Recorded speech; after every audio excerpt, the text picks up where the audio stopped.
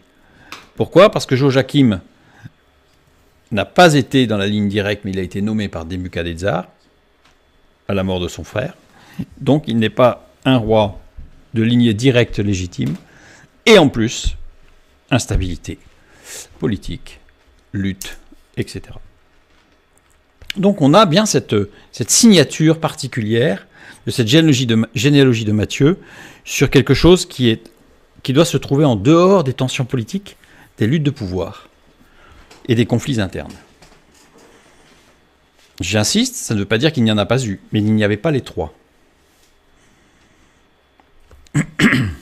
Revenons sur Matthieu, chapitre 1, les versets 5 et 6. Un texte que tout le monde connaît. Salmon engendra Boaz de Rahab, Boaz engendra Obed de Ruth, Obed engendra Isaïe, Isaïe engendra David, le roi David engendra Salmon de la femme d'Uri. Ce texte, malheureusement, je dirais, a été mal construit. Je ne vais pas dire traduit, je vais dire construit. Si je dis le roi, ton est un article défini, le décliné à l'accusatif. Ésaïe engendra, il y a ton aussi devant, c'est-à-dire le David. Le David, le roi. Aussi à l'accusatif. Alors que le roi David, qui s'écrit David en grec, est un nom décliné au nominatif. Sans article à l'accusatif. Ça veut dire quoi ? Eh bien, ça veut dire que le roi n'appartient pas au début de la phrase, mais à la fin de la phrase précédente. Et ça va changer tout. Et ça va tout changer. Donc il faut lire. Obed engendra Isaïe. Isaïe engendra David le roi. Il en fait une pause, il y a un point. David engendra Salomon de la femme d'Uri. Et là, ça interroge. Ça interroge, pourquoi ? Parce qu'on est dans une généalogie, on est dans une génération. Isaïe engendra David le roi. En grec, il y a un problème dans cette phrase. Isaïe n'a pas engendré un roi. Il a engendré un bébé qui est devenu un roi. Mais à sa naissance, il n'était pas roi. On retrouve cette signature un petit peu dans la naissance de Abel et Caïn. Adam et Ève ont un fils, il l'appelle Abel, il est agriculteur. À la naissance, il n'est pas agriculteur, Abel. Enfin, il va le devenir, mais il ne l'est pas. Or, dans la construction du texte, on a l'impression que dès la naissance, hop, il a l'étiquette, pouf, toi t'es agriculteur, et l'autre, Caïn, pouf, toi, l'inverse, Caïn t'es agriculteur et Abel t'es le berger. On voit bien qu'il y a, en fait, évidemment, on l'a déjà étudié par ailleurs, c'est pour nous amener une fois de plus encore une petite aspérité pour dire, si ça vous intéresse, allez voir un peu plus loin. Et donc ici, on a une autre aspérité qui nous dit, il y a un problème, il y a quelque chose ici à aller voir. Évidemment, on va aller voir. Pas tout de suite, mais on va aller voir. On va faire quelques détours avant pour bien comprendre.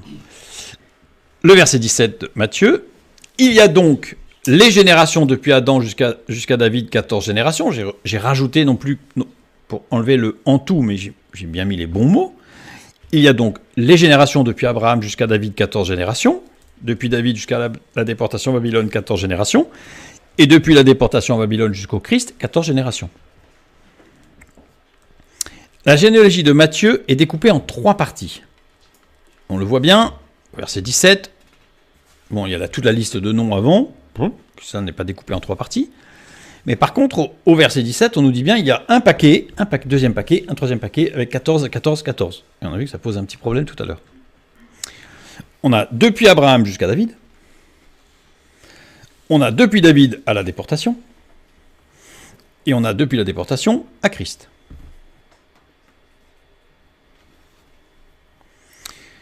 Ça veut dire que si je reprends pour vraiment souligner le verset 17, je dois bien séparer, en fait. J'ai rajouté un espace, une ligne, un saut de ligne, pour montrer qu'il y a une césure ici. Donc Salomon engendra Boaz de Rahab, Boaz engendra Obed de Ruth, Obed engendra Isaïe, Isaïe engendra David le roi. Et c'est vrai que si je fais un passage à la ligne, ça souligne un petit peu la particularité de cet endroit. Et ensuite, David engendra Salomon, la femme d'Uri, etc. On continue. Donc avec ce passage à la ligne qui va être très important pour marquer la fin d'une période. Toujours ce verset 17, qui est fondamental en fait. Petit détour. Petit détour. Nous avions vu qu'il y avait 3 rois qui avaient été omis. On a compris pourquoi. Voilà. Et ce qu'on avait vu, c'est que Guénéa peuvent signifier ceux d'une même postérité, d'une famille, mais aussi l'ensemble des hommes très proches entre eux en caractère. Donc, si je l'intègre, puisque il y a donc les générations depuis Abraham jusqu'à David, 14 générations, le fait que ce soit répété, ça ne peut pas être une généalogie stricto sensu. C'est-à-dire que sinon, il y aurait la généalogie, point. Enfin, par contre, si je prends, comme ici, le 3e sens, à ce moment-là, ma phrase, je vais la lire autrement. Il y a donc les ensembles d'hommes très proches entre eux en caractère. Depuis Abraham jusqu'à David, 14 hommes très proches entre eux en caractère. Depuis David jusqu'à la déportation à Babylone, 14 hommes très proches entre eux en caractère. Et depuis la déportation à Babylone jusqu'au Christ, 14 hommes très proches entre eux en caractère. Et là, la phrase devient un peu lourde, parce que j'ai répété, donc c'est un peu lourd. Mais si je mets génération, ça ne veut rien dire. Enfin, pourquoi il y a donc les générations depuis 14 générations, alors que là, ça veut dire quelque chose. Ça prend du sens. Ça prend du sens. Et là, de fait, on commence à comprendre pourquoi les 3 rois ont été supprimés. Parce qu'il ne s'agit pas d'une généalogie stricto sensu, mais il s'agit de faire ressortir 3 périodes avec 3, je dirais, lignées d'hommes qui ont eu des caractères particuliers. Matthieu, au travers de la généalogie royale de Jésus, décrit 3 périodes particulières. Et il insiste au verset 17 d'ailleurs. En insistant bien, il y a les 14 premiers, il y a les 14 suivants et il y a les 14 derniers.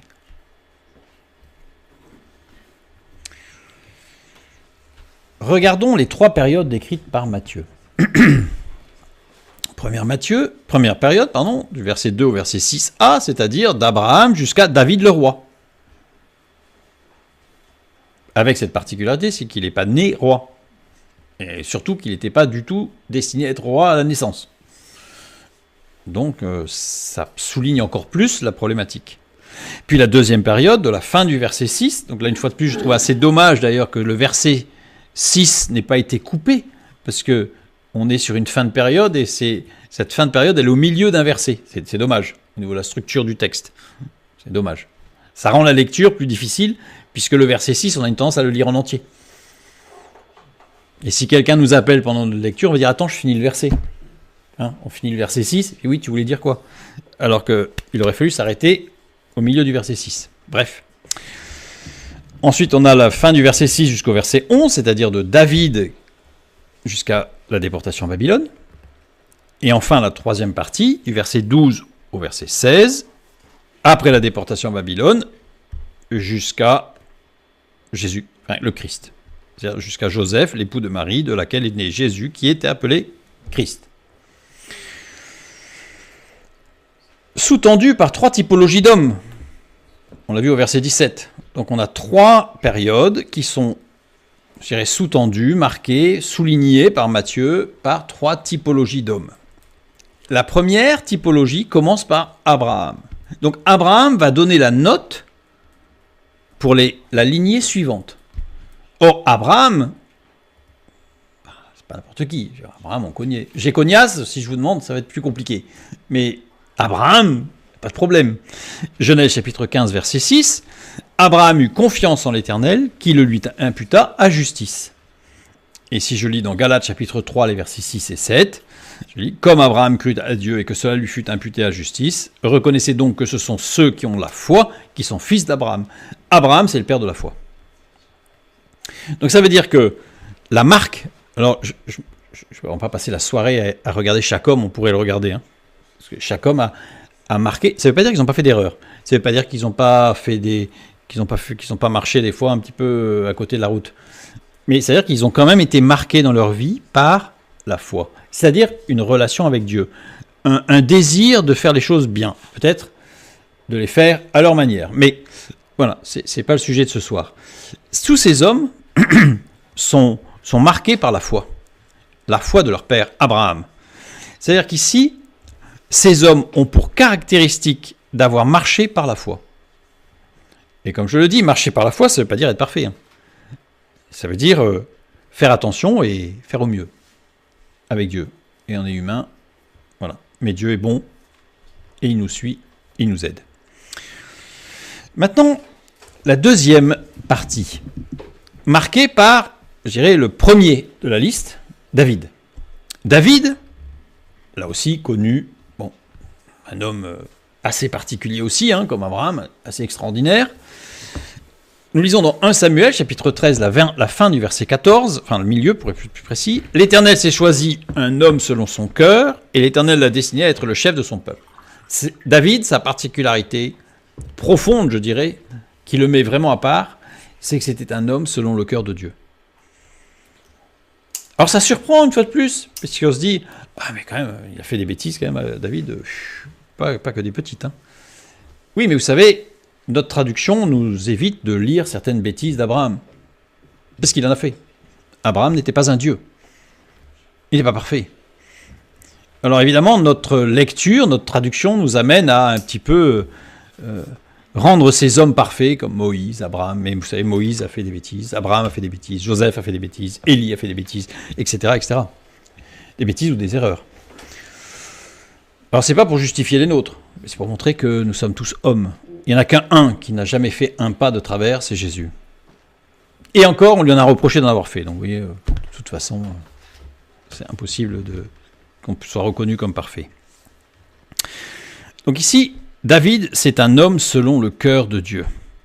Actes chapitre 13, verset 22, nous lisons « Il leur suscita pour roi David, auquel il a rendu ce témoignage. J'ai trouvé David, fils d'Isaïe, homme selon mon cœur, qui accomplira toutes mes volontés. » Donc c'est bien confirmé dans le Nouveau Testament.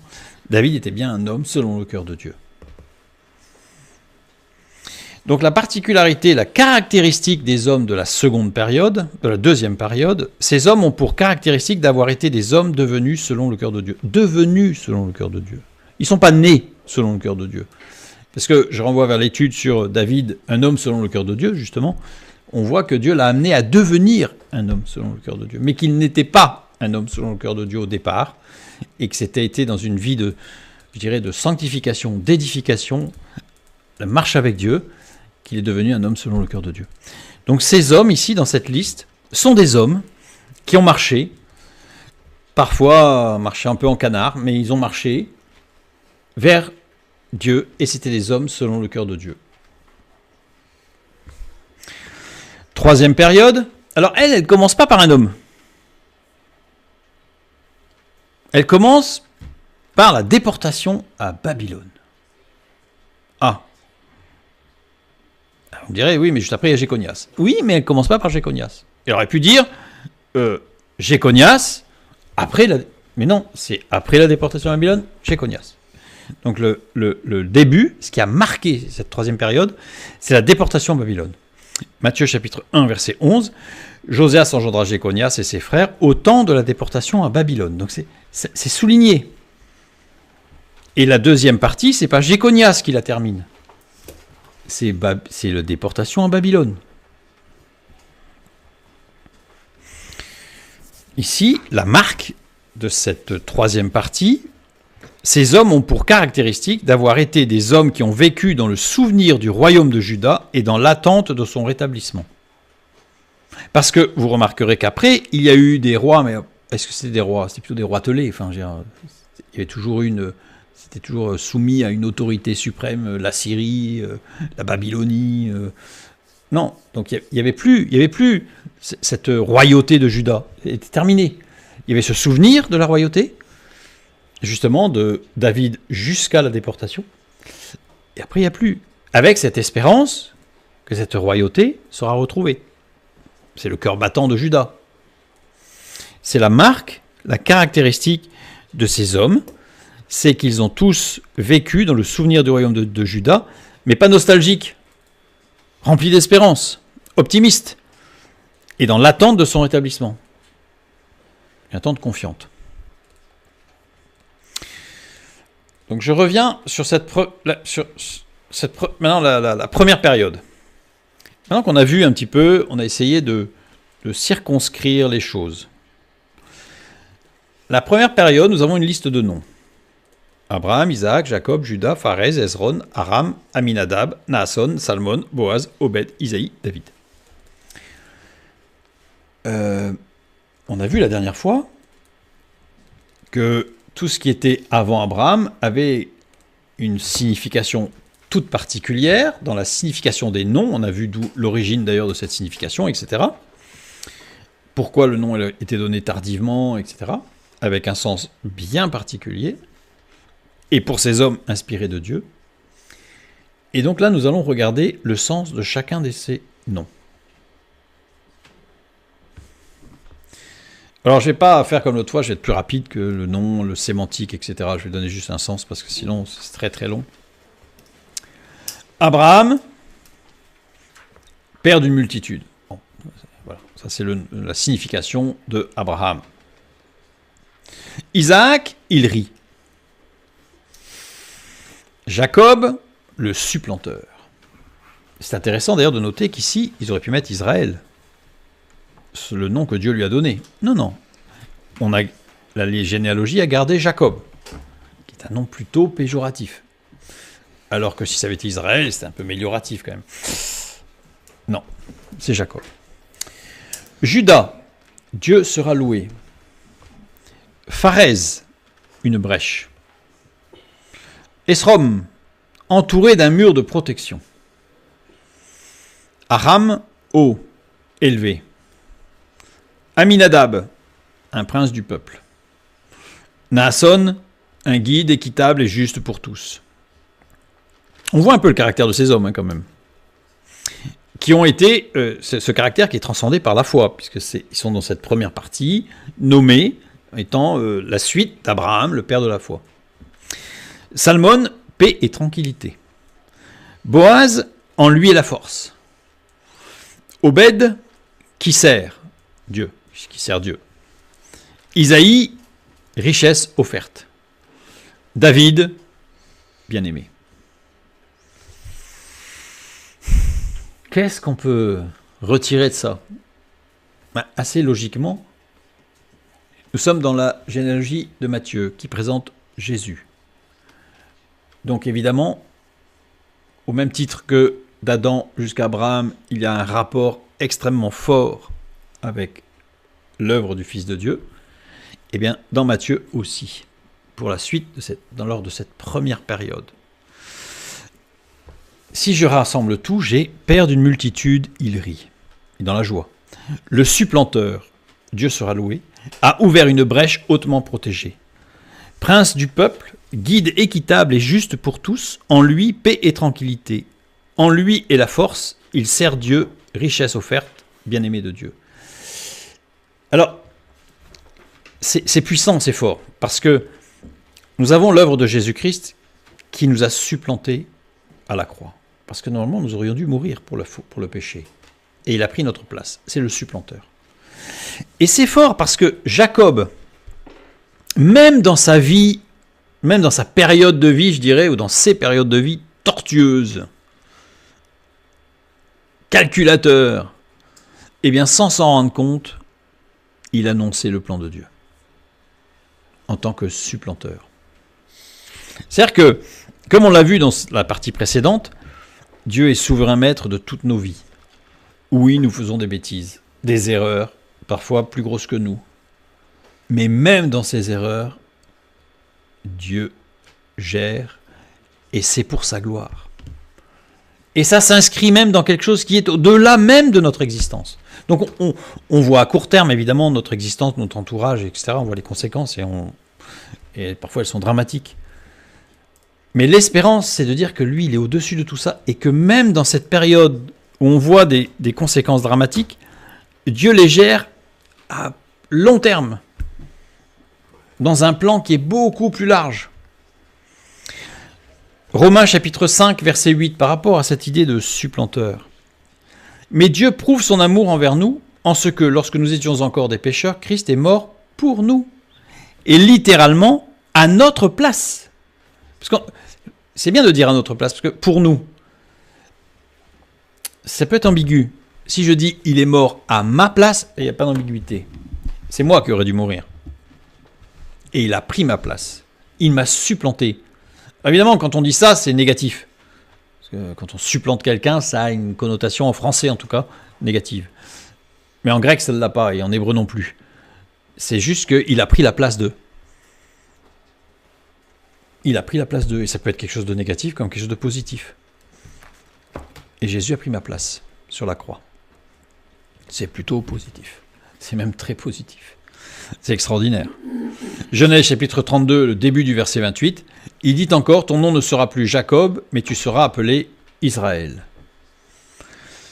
Israël, Ishraël, en hébreu, littéralement, au sens réel et littéral, et pas ce qu'on lui a voulu faire dire, Dieu est le roi. Je renvoie vers l'étude, la lutte de Jacob contre l'ange et son changement de nom, où là je fais la démonstration qu'en fait Israël c'est pas celui qui a lutté contre Dieu ou je sais pas quoi.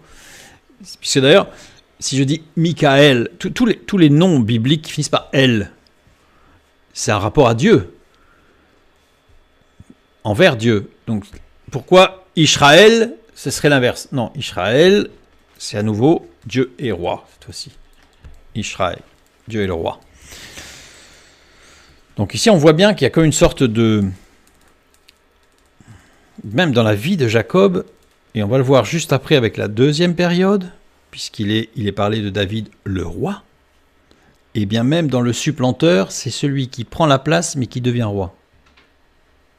Il est mort pour moi et il devient roi. C'est l'idée qui ressort dans cette généalogie qu'on passe très vite. Ici, justement, littéralement, le dernier nom de cette première période, c'est David le roi. C'est pas David, c'est David le roi. C'est pas David tout seul, tout court. David le roi. Matthieu 21, 9. Ceux qui précédaient et ceux qui suivaient Jésus crient Hosanna au fils de David. Béni soit celui qui vient au nom du Seigneur. Hosanna dans les lieux très hauts. Il l'accueille comme le roi, fils de David. Il y a une période qui va se terminer par Jésus accueilli comme roi. Le fils de David, le roi. Le David, le roi. Là, on commence à sentir qu'il y a quelque chose de prophétique puissant. On a une première période qui nous parle d'Abraham jusqu'à David le roi, et qui, évidemment, décrit des noms des gens qui ont... Mais au travers de tout ce qui s'est passé entre Abraham et David, Dieu a déjà préparé prophétiquement le David, le roi, qui sera accueilli à Jérusalem. Jésus, fils de David. Lui qui sera père d'une multitude, lui qui se rit du méchant, celui qui va me remplacer, Dieu sera loué. Il a ouvert une brèche hautement protégée. Cette brèche, c'est la mort. Il a vaincu la mort. Il a ouvert une brèche. J'aime cette idée qu'il a ouvert une brèche. Parce que pour sortir de la prison du péché, il faut passer par la brèche, par la porte. Et Jésus a dit, je suis la porte. Donc il a ouvert une porte. Prince du peuple, guide équitable et juste pour tous. En lui, paix et tranquillité. En lui est la force. Il sert Dieu, richesse offerte. Il est offert par Dieu et il s'est offert. Il est le bien-aimé de Dieu. Celui-ci est mon fils bien-aimé en qui j'ai mis toute mon affection. En fait, quand Jésus dit sur la croix, tout est accompli, mais c'est vraiment tout, quoi. C'est jusque dans le détail infime, même pas visible. Mais Dieu est le Dieu de la perfection, même dans l'invisible. Jean 19, 19. Pilate fit une inscription qu'il plaça sur la croix qui était ainsi conçue, Jésus de Nazareth, roi des Juifs. Ah, au moins c'est clair. Petit détour, parce que je trouve que c'est puissant quand même. La royauté du Fils de Dieu, c'est le thème central de l'évangile de Jean, mais aussi, pas sous le même angle de Matthieu, mais de Jean aussi.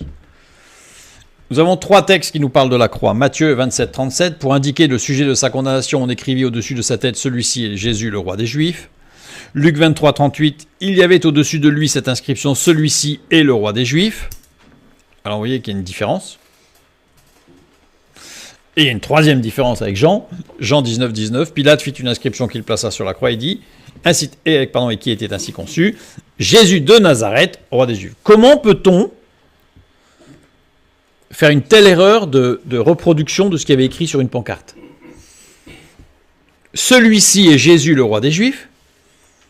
Celui-ci est le roi des Juifs. Bon, là, à la limite, on peut se dire, bon, c'était peut-être pas bien écrit, vous voyez pas bien, il y avait un faux jour. Bon. Mais alors là, Jean, non, c'est pas possible. Jésus de Nazareth, roi des Juifs. Alors là, c'est pas possible. Alors, ça se résout assez simplement. Matthieu était un péager. Il était donc habitué à travailler avec les Romains. L'administration romaine utilisait le latin, donc c'est-à-dire que Matthieu lisait, écrivait le latin, il le parlait assurément. Matthieu fut frappé par l'inscription en latin. Pourquoi? Parce qu'il nous a dit qu'il y avait 3 langues sur la croix. C'est donc le message en latin qu'il a retranscrit. Hic est Jesus rex Judaeorum, en latin. Luc était médecin. Et ça veut dire qu'il a donc été habitué à lire le grec. Il lisait et parlait le grec couramment. D'ailleurs, il a écrit, il était le secrétaire de Paul pour les Actes des Apôtres et certaines de ses épîtres. Et il les a écrites en grec, avec un grec extrêmement riche d'ailleurs au niveau vocabulaire. À l'époque, les études se faisaient en grec, quelle que soit la discipline, en plus. Luc fut frappé par l'inscription en grec. C'est donc le message en grec qu'il a retranscrit. Tout simplement. Voilà, j'ai mis la prononciation. Pour Jean était pêcheur. Jean était pêcheur. Il parlait l'hébreu comme tout un chacun, l'araméen et l'hébreu, parce qu'il participait au culte juif, à la synagogue, au temple. Donc il comprenait l'hébreu ou l'araméen. La langue religieuse et administrative des juifs, c'était l'hébreu. Donc s'il était pêcheur, dans une entreprise, vous ne pouvez pas être en France, avoir une entreprise et être confronté à l'administration et parler une autre langue. À un moment donné, il va falloir vous mettre à parler en français pour pouvoir être confronté à l'administration française. Donc là, c'était la même chose. L'administration juive était en hébreu et donc Jean parlait, lisait l'hébreu. Donc lui, il fut frappé par l'inscription en hébreu. C'est donc le message en hébreu qu'il a retranscrit. Et on se rend compte quand on les écrit qu'ils sont à peu près de même longueur. Pilate savait ce qu'il faisait. Mais celle qui nous intéresse, c'est celle de Jean. Parce que celle de Jean, et c'est pour ça d'ailleurs que les pharisiens se sont un petit peu énervés, Yeshua Anotsri, Vemeler Ayehudim, si je prends les premières lettres de chacun des mots, Yod et Vav et le tétragramme. Et c'est pour ça que Pilate a dit, ce que j'ai écrit, je l'ai écrit. C'est-à-dire que Pilate sait très bien ce qu'il fait. Pourquoi? Parce que cette habitude d'écrire avec des acrostiches se faisait très souvent en latin pour les Romains, comme elle se faisait très souvent en grec chez les Grecs, et qu'elle se faisait très souvent dans le monde juif, et en particulier pharisien, et rabbinique, où on a de nombreux messages avec des acrostiches. Y compris dans la parole de Dieu d'ailleurs. Vous avez des versets bibliques où vous avez, si vous prenez les premières lettres de certains versets, ça vous fait un mot ou une expression ou un sens particulier. Donc c'est assez fréquent. On en a dès le début, dès la fin de Genèse chapitre 1 et la transition vers Genèse chapitre 2, on a ce procédé. Donc ici, on a bien Jésus est le roi et il est Dieu. Et il est l'Éternel. Il est l'Éternel. On a vu la première période. Deuxième période. Deuxième période, on part de David jusqu'à Jéconias. On va prendre la même chose. On va prendre la signification de chacun des noms. Donc on va prendre David, c'est la même chose bien sûr, bien aimé. Salomon, parole de paix. Souvent on dit c'est la paix, ou parce qu'il y a shalom, mais littéralement, dans sa construction, c'est une parole de paix. Roboam, il rend libre. Abia, l'Éternel est un père.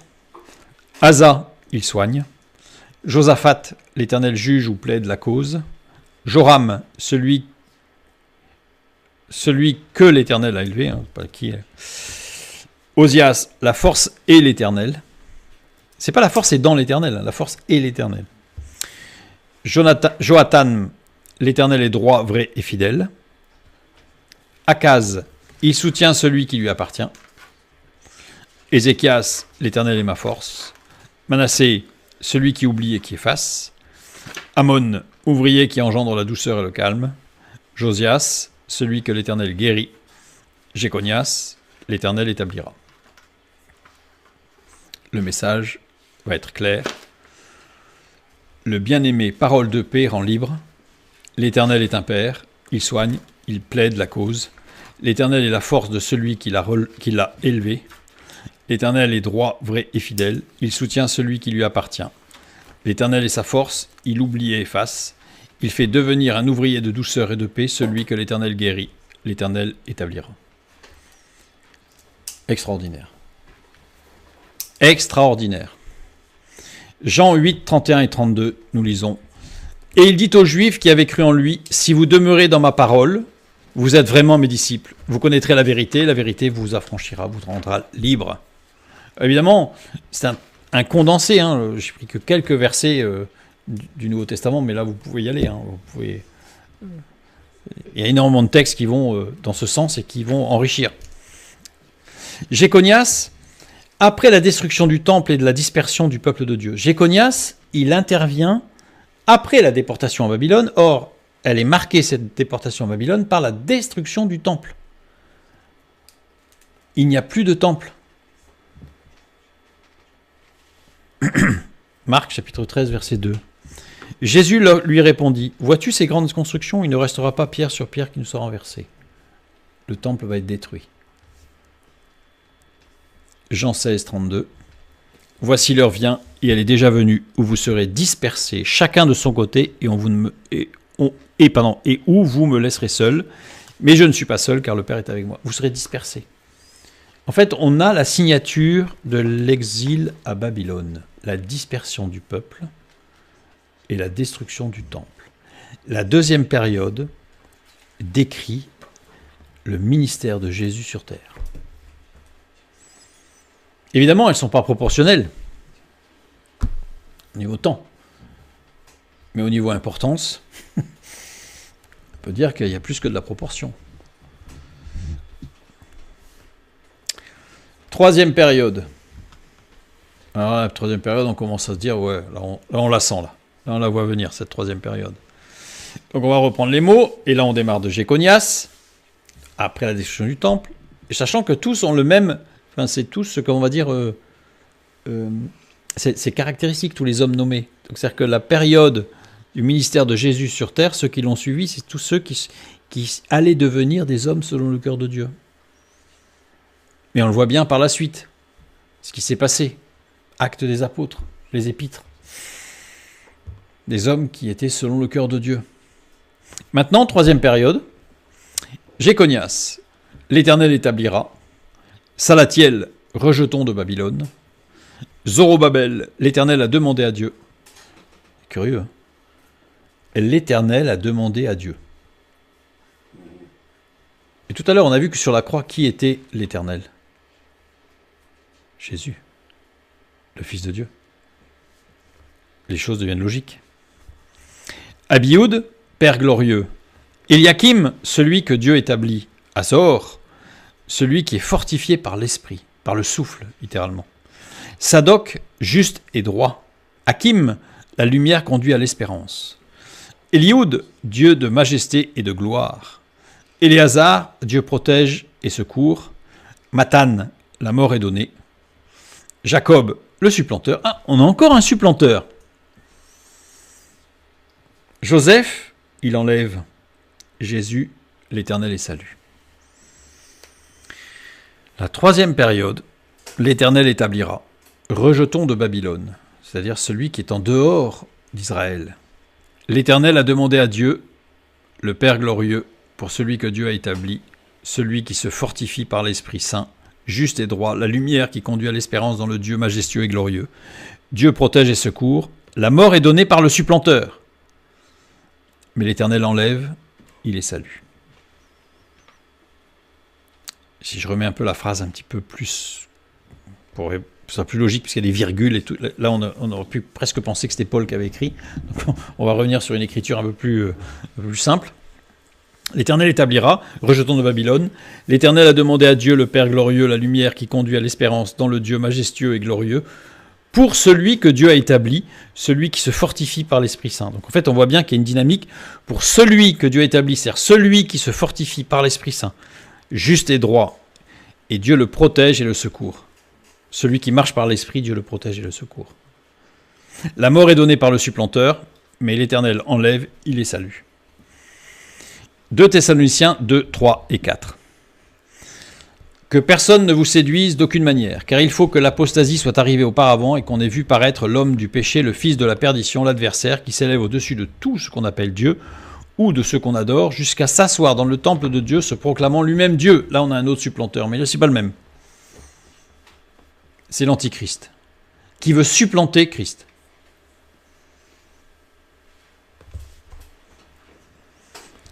Et un peu plus loin, 1 Thessaloniciens 4, 17.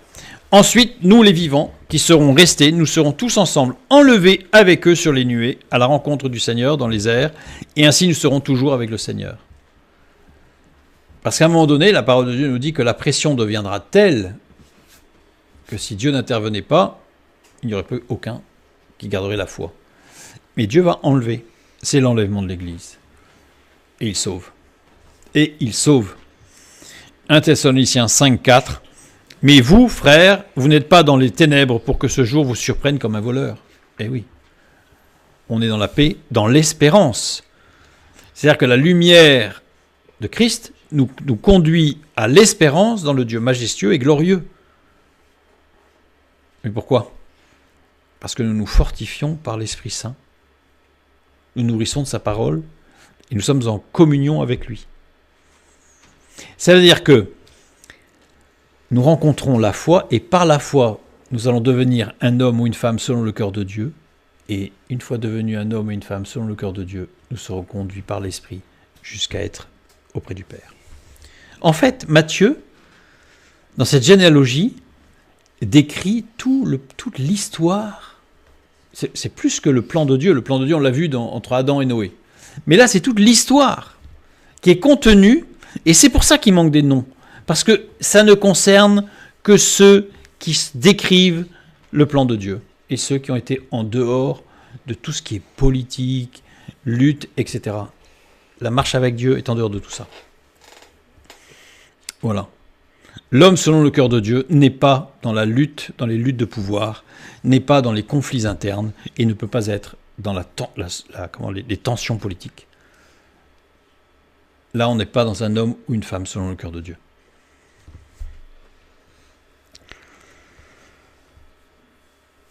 Vous allez me dire, oui, c'est super, c'est beau, c'est magnifique. Mais, ça ne répond pas à la question.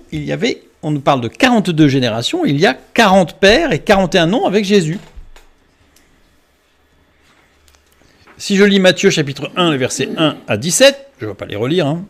Je reprends tout. Là, c'est pas de 1 à 17, d'ailleurs, c'est de 2 à, de mémoire, ça va être 11. Voilà.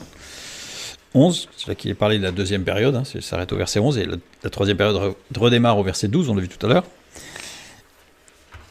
On a vu que Isaïe engendra David le roi. Et c'est là l'aspérité qui nous dit, Il y a quelque chose qui ne va pas là. Il faut aller chercher. Et on a compris, c'est une période qui décrit jusqu'à le David le roi, le Christ. La première mention de David désigne David en tant que roi. Il nous est annoncé roi dès son engendrement, dès sa naissance. Donc un petit souci, quoi. Mais justement parce que c'est le fil de laine qui dépasse. C'est la petite accroche. Je veux dire que celui qui souhaite aller chercher, cherche. Et on a une deuxième mention, la seconde mention de David désigne David en tant qu'homme adulte capable d'engendrer. Cette fois-ci, c'est pas David le roi. Parce que pour pouvoir engendrer Salomon, c'est-à-dire que David, il est devenu adulte. Et d'ailleurs, on voit que c'est à la fin de sa vie, c'est quand il était entièrement devenu un homme selon le cœur de Dieu. Donc il était adulte, là, cette fois-ci. Donc on a deux mentions de David. David est mentionné deux fois pour deux caractères différents, puisque dans la première période, il est là comme le roi, tu vois, le futur roi, mais il décrit. Et la deuxième période, c'est David, l'homme. Donc on a bien 42 noms.